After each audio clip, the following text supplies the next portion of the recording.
తెలంగాణ రాష్ట్రంలో జరిగిన కార్పొరేషన్ ఎలక్షన్స్లో ఎవరు గెలవబోతున్నారు, కాంగ్రెస్ గెలిచే కార్పొరేషన్స్ ఏంటి, అటు బీఆర్ఎస్ గెలిచే కార్పొరేషన్స్ ఏంటి, అటు బీజేపీ గెలిచే కార్పొరేషన్స్ ఏంటి అనే అంశంపై నా విశ్లేషణ చెప్పబోతున్నాను. మీరు ఈ రీల్ని చివరి వరకు చూడండి, నచ్చితే 10 మందికి షేర్ చేయండి. మా ఆర్గనైజేషన్ రాష్ట్ర రాజనీతి స్ట్రాటజీస్ ద్వారా మేము చేసినటువంటి ఎగ్జిట్ పోల్స్లో 7 కార్పొరేషన్స్లలో మనం చూసినట్లయితే 5 కార్పొరేషన్స్ ఒకే ఒక పార్టీ గెలవబోతుంది. ఎన్ని 5 corporations out of 7, 5 corporations are going to win by only 1 party.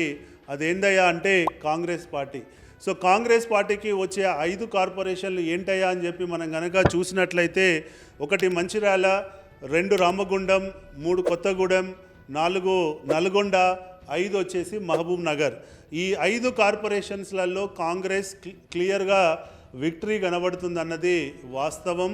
ఇక మిగతా 2 కార్పొరేషన్స్లలో పరిస్థితి ఏందని చెప్పి మీరు అడిగినట్లయితే 1 నిజామాబాద్, 2 కరీంనగర్. ఈ నిజామాబాద్ కరీంనగర్లో ఉన్న వింత పరిస్థితి ఏందయ్యా అంటే బీజేపీ సింగిల్ లార్జెస్ట్ పార్టీగా ఉండే పరిస్థితి ఉంది, కానీ మ్యాజిక్ ఫిగర్ దాటుతుందా లేదా అన్నదే ప్రశ్న. కాబట్టి ఒకవేళ మ్యాజిక్ ఫిగర్ దాటినట్లయితే బీజేపీ 2 కార్పొరేషన్లలో గెలిచే అవకాశాలు ఉన్నాయి.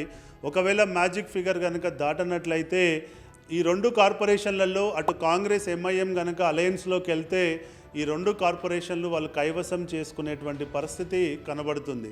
కాబట్టి మనం wait and see game. BJP single largest అయ్యే ఛాన్సెస్ ఉన్నాయా లేదా, లేదంటే కాంగ్రెస్ అండ్ ఎంఐఎం అలయన్స్లో వాళ్ళు కార్పొరేషన్ ఫామ్ చేయబోతున్నారా లేదా అనేది మనం వెయిట్ చేసి చూడాలి. ఇదండి బేసిక్గా ఈ కార్పొరేషన్స్ యొక్క ఎగ్జిట్ పోల్స్ యొక్క రిజల్ట్స్. నచ్చితే 10 మందికి షేర్ చేయండి. జై హింద్.